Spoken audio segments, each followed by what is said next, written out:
hindi ako sumali doon as ako lang, like ako si Jackie. I want the viewers na kung saan ako nanggaling. Ako ay Filipino at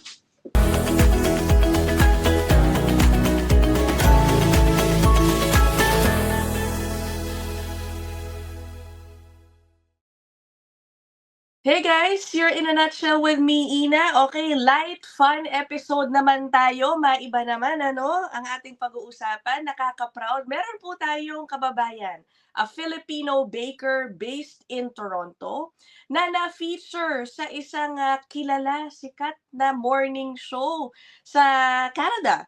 Okay, sa CTV and I think in other platforms, Crave, ganyan napapanood tong show na ito. She was there just 2 weeks ago, syempre, kahit papano, representing the Filipino, baker, businesswoman here in Canada. Okay? Naku, kamustahin nga natin. Ako napanood ko, di ba, ay PMDU. yes. Picture ko sa TV ko nung pinanood ko talaga nung umere, nung Yeah. April 1. Yes, thank Welcome you. back! Si Jackie Isip, she might look familiar to some of you. Na-feature na po natin si Jackie, na-interview ko siya medyo, sometime last year Last about year, her I think. story here in Canada. Oy, congrats Jackie sa iyong Thank you. exposure. Expose to expose. Oo. All Let over me, Canada. I know, let me put up some photos, I just grabbed this from your Facebook. Pinagpaalam ko naman kay Jackie, na gagamitin ko. Saan na ba yun? Eto. So the program is The Good Stuff with Mary Berg. Am I pronouncing it na? Berg, di ba? Berg, Yan, yes. okay. This is her photo. I think with your friends. Friends, very supportive friends, yes. Ito, yan, solo picture niya dun sa studio setup nila. And then, this one. Okay, dun sa set pa rin. Yung nasa leftmost, yan yung isa pang baker, no? Kasi guys, ang nangyari, they had a friendly competition on the program. Yan, okay. Nakaka-excite naman, nakakatuwa, no? Okay, tell us first, how did you end up in the show? Naka-receive ako ng email from one of the director. Or producer. Or producer, tama. Yeah, Yun. okay. Producer. So sabi niya, nakita daw yung profile ko somewhere on the internet. And then, tinanong nila kung gusto ko nga daw ba mag-appear sa TV. Tapos, hindi ko alam kung ano ba yung The Good Stuff. Tapos, ginugol ko muna. Ano ba yung The Good Stuff with Mary Berg? Ay, sabi ko, ICTV. Sabi ko, ganyan. Tapos, inisip ko muna, kaya ko kaya? Ano ipapagawa? Sabi ko. Nung nabasa ko na about chocolate, sabi niya. So, inisip ko, okay, yung chocolate cake ko na panlaban, yun nanalo na ang second place sa CNE. Sabi ko, yun ulit ang gagawin ko, pero ibahin ko konti. Panlaban ko yung chocolate cake. So sabi ko, nag-reply ako, yes, absolutely, I'm very much willing to participate. Tapos yun na, sinenda sa akin yung mga details. Oo, amazing. How did you feel? Sa dinami-daming possible bakers, 'di ba, na mga in-invite nila diyan sa bandang Toronto. Kasi saan ba yung studio nila na pinuntahan? Sa Queen Street. Diyan din banda. Oo. Yeah, So sa dinami-daming posible nilang niyayang baker, did you ever find out bakit ikaw yung in-email? May ganun bang natanong ka? Parang sabi ko, that time kasi super busy and super stress ako dahil sa mga nangyayari sa buhay ko. Hindi ko alam kung saan ako. Tapos may mga biglang dumarating na good opportunity for me. So sabi ko, sa lahat ng baker na pwede nilang bakit ako Pilipino? Sabi ko ganyan. Ako pa yung napili, sabi ko. So, sabi ko, thank God at dumarating yung opportunity, sabi ko. So, yeah, very, very thankful ako na napili naman nila. Na-represent. For those who might be unaware, nabanggit ko kanina, si Jackie po is a businesswoman. Meron po siyang negosyo, Jackie's Creative Cakes. Although I understand, mamaya pag-uusapan natin, I know your shop is taking some time off because you are exploring other projects later. We will talk about that. Pero let's talk more on yung experience mo doon sa program. How did you, in a way, represent? May binigay ka bang Filipino touch doon sa cake na iyong pinresent? Tsaka tell us more about ano ba yung nangyari doon sa friendly competition? So, yung team kasi nung competition is about eggs. Kasi pa-Easter siya. So, nung unang email nila is, sabi nila, just a simple chocolate cake. And then, after a week, binago nila, sabi, mag-incorporate ka ng something egg, something Easter. So, ayun, pag binibigyan kasi ako ng challenge ng ganyan, parang yung utak ko up to the sky na kung ano-ano iniisip, ganyan. So, Oo. kumuha ako ng mga inspiration naman sa online. And then yun nga, naisip ko, okay, since meron na akong experience how to temper a chocolate, ganyan, at kung ano yung magandang pairings ng chocolate. So, I went all out sa chocolate. So, chocolate Oo. cake na in a shape of like parang na-crack na yung half na crack na egg. So, Can I show a picture? Para yes. i-describe mo, Okay, describe sige, mo. sige. Paano po to? Ayan. Sige. Okay. Ang winning cake. Oh, yan. Cake, yes. Okay. Yan. So, kung mapapansin nyo, parang shape siya ng itlog na, alam mo, na-crack siya. So, chocolate siya sa loob, chocolate cake. Tapos, dahil trending nga yung Dubai chocolate, so nilagyan ko siya ng katayfi sa loob. Ano yun? Naku, hindi ko alam. Ano Hindi yun? mo alam yun. Katayfi. Alam mo yung pistachio yung nasa loob nun, di ba? Yes. Pistachio katayfi. Is that the same? Yung crunchy, yung crunchy siya. Oh, okay. I know that Parang crunchy noodle. part around, under the layer of chocolate. Sa Yun layer. yun. Sa Dubai Sa chocolate. layer niya. Okay. Yes. Got it. And then, nung sinabi nga nila na maglagay ka ng egg, so ang naisip ko, surprise egg. So ang ginawa ko, para naman masaya sa set, so yung 3 egg na yan, may surprise egg siya. So hanapin nila diyan sa 3 egg kung saan diyan. Tapos naglagay na rin ako ng pangpukpok. Kaya natuwa sila. Natuwa sila. Tapos yung rabbit, ginawa ko din Ayan. sa Dubai chocolate yan. So may feeling siya na pistachio katayfi sa loob. Yun, okay. Yeah, go ahead. Sorry. Go ahead. Yeah. So yung kulay white, ginawa ko rin, chocolate din yan. Hin-brush ko yan ng cocoa powder, cocoa butter. I see. Tapos yung mga flour, made of chocolate din. Lahat ng elements niya is chocolate, aside from yung parang moss green. Okay. Cake, sponge cake yan. I see. Yan yung tinatawag naming 3-minute cake. Pwede mo siya i-microwave. Yeah. Guys, it was a friendly competition.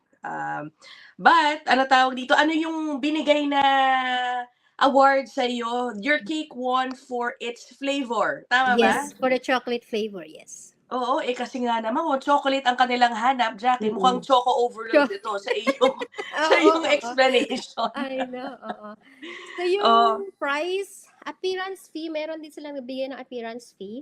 Okay. Bayad pala yun. Parang TF token, pa-thank you for your effort.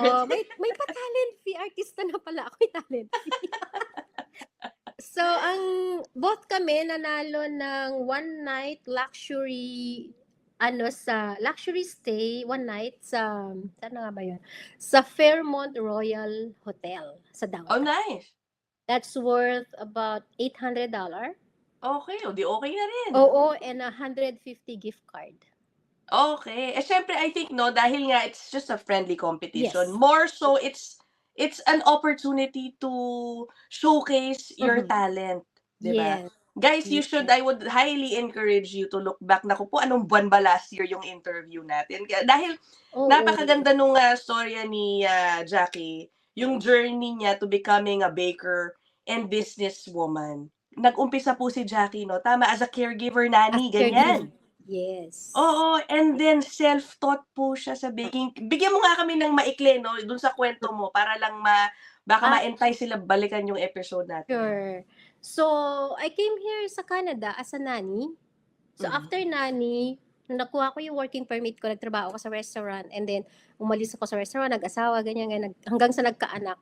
And then dun ako nagka-idea na dahil nasa bahay na lang ako, parang gusto kong mag-baking, ganyan. Yeah. Gusto ko sana mag-aral, kaya lang napunta naman na sa baking yung inaaral ko. So doon Oo. na nag-start, pero hindi ako nag-George Brown or Centennial College, something like that na pastry arts. Wala, hindi ko tatawagin yung sarili ko na chef kasi hindi naman ako graduate ng ano Oo. lang, online course lang, mga basic ano lang. Tapos in-enhance ko na yung skills ko, ganyan, hanggang sa 'pag lagi mo kasing ginagawa at saka nandun yung puso mo, aaralin mo kung paano mo mapapaganda, mapapasarap yung Yeah. ginagawa mo. Hanggang dun na nakilala na ako as a baker, gumagawa ng custom cakes, ganyan. Hanggang sa dahil ube nga ang ating pinapakilala lagi, hanggang sa tinawag na rin nila akong Ube Queen. Iyan. O sige, ise-segue ko na diyan, 'no. Oo. Napansin niyo ba guys, let me put up this photo of Jackie, 'no, dun sa kanyang guesting. Mm. Kita niyo talagang purple on purple ang kanyang Ay, outfit. yes. May dahilan po 'yan at 'yun yung kakabanggit lang niya. You are advocating yung pag-promote ng ube sa Ube. Canada. How would you describe, ano ba ang, alam na ba ng mga Canadians ang ube? Is it a growing trend? Gaano kalayo pa ba itong pagkilala nila sa ube compared, let's say, to matcha, yung mga ganyan, ano? Oo. Yeah. Ngayon kasi, mga few months ago, nakilala ang ube ng maraming non-Filipinos dahil naglabas ang Starbucks. Pero noon pa man, pinapakilala ko na yan kasi sumali din ako sa mga pitch competition, ganyan. And non-Filipinos don't know the ube. Ano yung ube? Hanggang i-educate ko pa sila. So ito yung ube, it's not sweet potato, but it's not taro, it's ube. Yung parang magkaka-family sila, pero yung ube kasi, it has a distinct taste dun sa sweet potato or purple yam na tinatawag nila, o purple potato, at saka sa taro. So, kailangan ko, para maintindihan nila lagi sa mga non-Filipinos, kailangan kong ito sample. Halimbawa, binibigyan ko sila nung jam. Papatikim ko sa kanila, ito yung ube. Ito yung tunay na ube, hindi ito potato. Parang Oo. ganun. So, hanggang Tsaka sa totoong ube ang pinopromote yes. mo, kasi marami ngayon mabibili ka yung mga ube Marami. flavoring, iba naman ang Oo. lasa, hindi naman Yeah. tugma-tugma, oo. Oh, actually marami akong na papanood sa Instagram na gagawa sila ng tinatawag nila ube halaya, but they're using purple sweet potato. So sabi ko, kaya meron akong nahanap na supplier ko ng tunay na ube. So sabi ko, kaya lagi kong sa Facebook or sa Instagram, this is the real ube. Oo, oo. Para alam nila, para mas maintindihan nila kung ano yung tunay na ube talaga. Oo From nga. the Philippines. So kaya sinuot-suot ko talaga yung purple na signature blazer ko na purple, kasi hindi ako sumali doon as ako lang, like ako si Jackie, but I want the viewers na kung saan ako nanggaling. Ako ay Filipino at suot-suot ko kung ano yung pinopromote ko, parang ganun. Right. Very Oo. thankful ako dahil may isang Pilipina na napili na nandun sa TV na yun.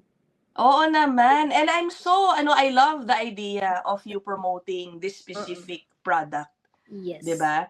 Kasi one way, 'di ba, ipapakilala natin ng mga Pilipino dito. At least this is another element to that. One way to get to know a culture is through its food. At syempre, Yes. kapag malaman nila tong ube, no? Oh, isa to sa Pilipinas. Ano pa bang meron diyan? It could be a conversation starter for people na hindi pa masyado alam ang kultura ng Pinoy. Okay. O kamusta naman ang pagpo-promote ng ube sa Ube Queen? Sabi mo, you've been joining competitions. Yes. Ano ba ginagawa mo para makilala ang ube? I keep promoting the product, yung katulad nun, yung lagi kong sinasabi, ito yung tunay na ube. Yeah, okay. Tapos kasi meron akong product, yung dry goods naman siya. Meron akong ube hot chocolate. Oh, Meron akong ube pancake mix. At Oh. saka meron akong nakuhang supplier from the Philippines, tunay na ube powder. It's organic. It's from the local farmers from the Philippines. So, yun nung pinapromote ko nung lumabas nga yung Starbucks ube. So, naglabas ako sa website, sa Instagram, and all social media platform. And then now, I'm shipping to not just Canada, I'm shipping to the US as well. Oh, nice! Okay, mukhang diyan ka na naka-focus ngayon ano, Jackie. Yes. Alam niyo guys, before I actually interviewed Jackie the first time, hindi ko sinabi sa kanya na naka-order na ako ng cake sa Yes. kanya. Oo. Oo, for my daughter's birthday, 2 years. Sa birthday niya, kay Jackie ako nag-o-order. Hindi niya alam, hindi niya ako kilala. Basta nag-order ako, pinapa-pick up ko doon, ganyan. So, I've been to the store, I've seen the store, no, sa bandang Scarborough, anong center yun? Nakalimutan Sa ko na. Malvern. Yeah, there. Pinapa-pick up ko doon. Pero ngayon, medyo wala muna si shop because you are focused on your other ventures. I Yes. guess yung mga binanggit mo na produkto. Tama ba? Where can the people access your products? Bakit Facebook page? Meron. Pwede nila akong i-message sa Facebook, sa Instagram, Jackie's Creative Cakes, or sa website mismo, jackiescreativecakes.com. Oo. Nagtuturo ka rin yata ng baking. You have baking lesson? Iyon, kasi meron ako isang friend nangungulit. Kailan ka ba magturo? Sabi ko noon kasi very busy ako, hindi ko maisingit. So ngayon now that I'm taking time for myself, okay, ito na yung siguro pinagpapahinga ako kasi meron ako ibang mission. So I want also to ituro dun sa kanila kung ano yung mga natutunan ko. Right. From my online courses to my own experiences, gusto ko rin ipasa sa kanila kung ano yung mga natutunan ko. Oo, malay mo maging katulad mo na maglakas loob magtayo ng negosyo, maging entrepreneur, 'di ba? From kung ano mang career nila ngayon. Is that something you're also advocating for? Oh, yeah. Oo, maging entrepreneur, no? Okay, well that is it. Short but sweet ang ating episode. Thank you so much, Jackie, for your time at sana dumami pa ang iyong exposure para dyan sa ube natin. Alright? Okay, so that is it. That's it for this episode. Maraming salamat. If you have questions, baka para kay Jackie, no? Lagay nyo dyan sa comment section and I can relay it to her later on. We'll end this episode here. Bye, everybody. Thank you, Jackie. Thank you.